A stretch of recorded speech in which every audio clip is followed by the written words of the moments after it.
this video is going to be a little controversial because there's some things that you did not know you spend your tax dollars on, and it could have been a mystery this whole entire time. Today I'm spending the day with one of my besties, my real life bestie. So go ahead and say hey. Hi. So we wanted to make this video on food stamps and talking about some of the things you didn't realize that you're spending your tax dollars on, and talking about our food stamp system in our area. So I have my list of questions here. Before we get into it, if you're new to my channel, make sure that you give this a thumbs up, or that you at least think about subscribing to my channel. The other thing I wanted to do is introduce myself to some newbies. My name is Amanda. I am 36 years old, and I am showing my real life on a low income. And most of my friends have been on a low income as well. So, are you currently on food stamps? Yes, I am. Okay. Am I currently on food stamps? No. I actually make over the threshold to get EBT food stamps. Woohoo! Woo woo! I almost feel like that should be a crowning moment, because I have been in a situation where I've been on a low income almost all my adult life. So, have you ever received food stamps, EBT, before now? I have. Okay, I have as well. What is the most you've ever received? The most would be 700. 700, okay. Now, the most I have ever received was around $500 to $600, and that was quite a long time ago. What is the least amount you've ever received? The least is $22. $22, okay. It's a very specific number. Oof. I think my lowest amount was $0, but truthfully, I think that there was a point in time when I was a single person, way back in the day, because I have kids. I've been a mom since I was 21. I think I received $33 and some change. Now, something to add to that question, do you think that the low amount helps? Yes, it does. And it helps for a few different reasons. Okay. So one, it helps the person that is receiving the benefit. Like, okay, $22 isn't a whole lot. But if you're making a simple meal, you know, chicken, a veggie, and rice, or maybe potatoes instead of rice, that could be a dinner for a family. Not a huge family, but a family. So like if you were a couple or something to that matter? Right, 2 people, 3 people. Now, when I received $33 as a single person, I had to be really particular on the things that I did buy. I was living in an apartment by myself at the time, no ability to have roommates. My particular situation was a little bit different because I was working quite a few hours at that point in time, so I was able to supplement that $33 a little bit here and there. But the thing that I realized quickly in the game of getting that little of EBT was that I needed to make sure that every single dollar I spent went to something that I was actually going to eat more than one time.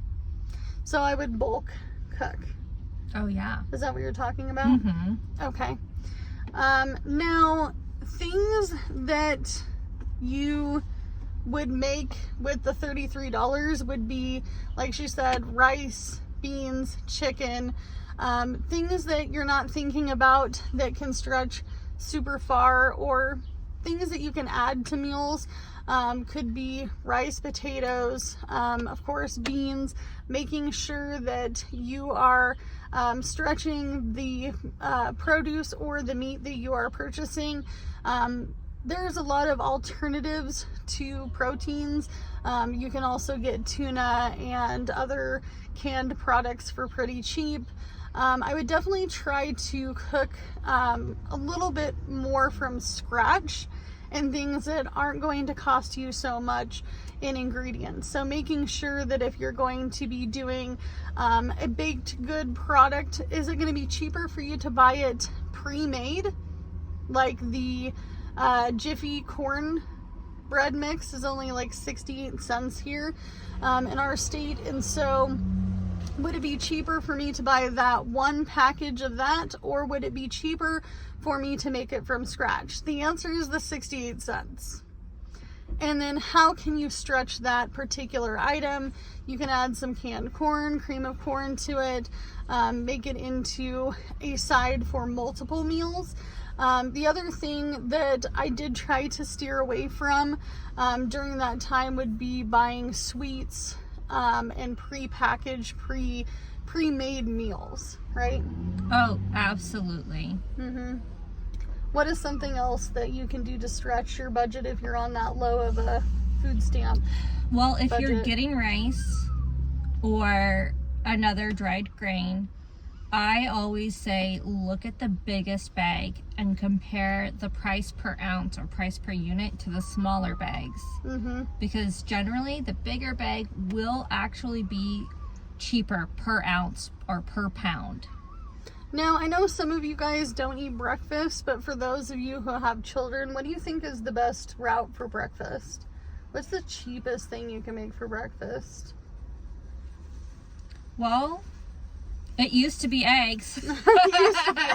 Used to be eggs. But, you know, honestly, I would say if you can get them to eat it, or if they're really young, start them on oatmeal. Oatmeal. Because unlike a processed cereal, it's not going to have all of those extra added sugars and all of those empty carbs. Okay. And this is going to have really valuable dietary fiber. True. And then you can also add things like applesauce to it. One gimmick that I would try to stay away from is Dollar Tree. Dollar Tree does have some really good items, but mostly smaller amounts, right? Yeah, you can see my face. I'm like saying She's got no. a sour face. By the way, she does have a reason she doesn't show her face on camera, and that is to disclose her identity due to a specific situation, which we don't need to go into detail about, okay? So, things you did not know you're spending your tax dollars on when people apply for food stamps. You want to take it away on that one? Oh my gosh, yeah. So, a couple of things that tax dollars go into when people apply for food stamps. Every time somebody submits an application, a person has to review that. A person's getting paid to review that application. So the processor and the person you're handing the application to, they're both getting paid for that job. Yeah, they're not volunteers. And then every time they interview you and review your documentation being either work stubs, proof of child support, proof of unemployment, or proof of denied unemployment if you're applying for like TANF. So I would just recommend to reduce people having to get paid to do nothing is to make sure you have all of the documentation. You can call in advance, or you can research the website if you're very tech savvy, and that way you can have all of your documentation ready on your first interview, and that will help to prevent people getting paid to really not be able to do anything. But also it'll benefit the person applying too, because if they are eligible for benefits and they have all of their documentation required, they can get approved for their benefits that they're eligible for instead of having to reschedule for a second or a third interview. Because every time that they go to process your application, anytime you bring it into the office, that person at the desk is getting paid for their time, and their time is spent on you putting in your information. If the interviewer is the person that's going to be utilizing time, you are also utilizing that person's time. So that's two people. And then if you don't have the correct paperwork or information for the processor, you're paying someone 2 to 3 times, 3 people, 2 to 3 times just to get a yes or a no. Now, what is something else with the EBT benefits program that people don't know about when it comes to it coming out of taxpayers' pockets? She's like, We "What?" just talked about this and I'm drawing a blank. Remind me what we said. So, something that you don't think about is every time someone loses their EBT card, they have to send it through the mail. Yeah, they have Or- to mail a new one. They have to make it at that office. So now I do have a baiting question I didn't ask on here because I want to see her direct surprise. So, situation at a job that I recently worked. Someone comes in, and this is also for you guys too. I want to hear your answers. If you come to a convenience store and you are buying a carton of cigarettes. Now in our state, a carton of cigarettes is about $120. And then they have this mound of stuff sitting on the counter. They pay cash for the carton of cigarettes. And then the rest of the items on that particular counter are EBT eligible items. I'm talking cookies, crackers, chips. I'm talking candy, sodas, convenience stuff. Do you feel, in your opinion, that that individual deserves to have food stamps if they're going to pay $120 for a carton of cigarettes? So, and that's a really hard situation because I know a lot of people would say no. Mm-hmm. I don't feel like I can say yes or no, but I do think that that is probably the only expense out of their wallet that they're spending on luxury items. Now, if, for example, they just spent all of their EBT money on those treats and snacks Mm-hmm. at that convenience store, I can guarantee that the rest of the month they are going to soup kitchens, community dinners at churches, and food banks the whole rest of the month. Now, do you think that maybe somebody in that situation may not have convenience to cooking at home? Maybe they don't have a home? If they're buying only pre-made items that don't require cooking, it could be that they don't have a home, or maybe they can't afford the electricity, or they don't have a working stove. So there could be many reasons why folks are doing things like that.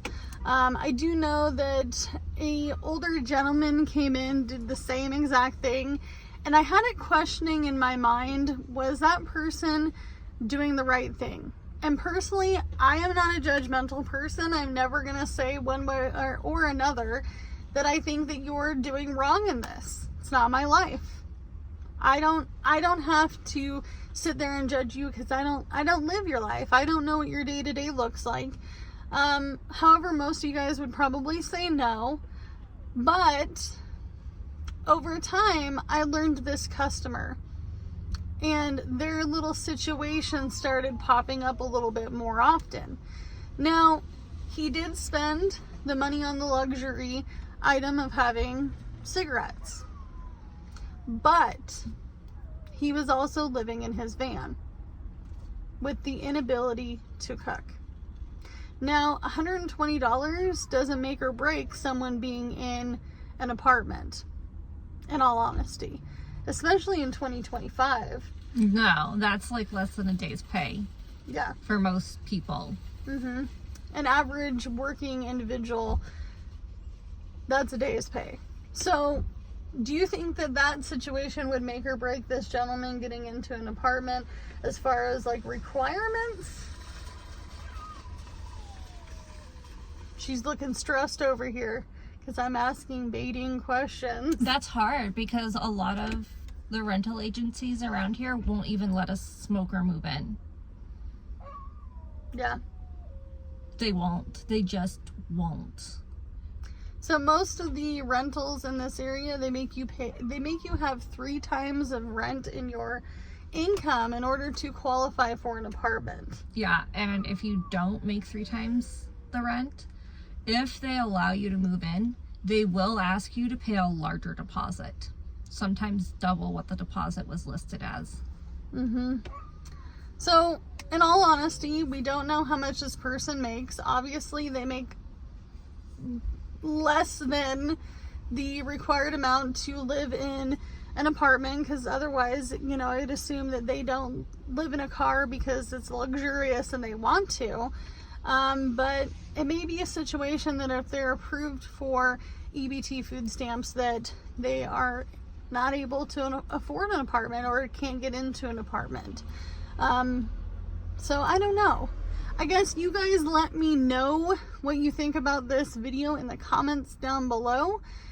Is this something that makes you question? What are your thoughts about all the different things that you didn't know that tax dollars went to, that you paid for? There's a lot of other tax dollars going to other things that I'm sure that you question or don't feel like it's in your favor. So let me know what those items are down in the comments down below. I'm curious to know what they are. Me too. Because there's going to be perspectives I haven't even considered. Yeah, tons of perspective. That's what we're looking for. Also, there is no right or wrong answer to anybody's opinion, including ours. That's right. Everyone gets that. Everybody's entitled to their own opinion. So Yeah. we will be watching the comments down below, but as always, you can only do what you can with what you got, because it's all you have to work with, and we'll see you in the next one. Bye, guys.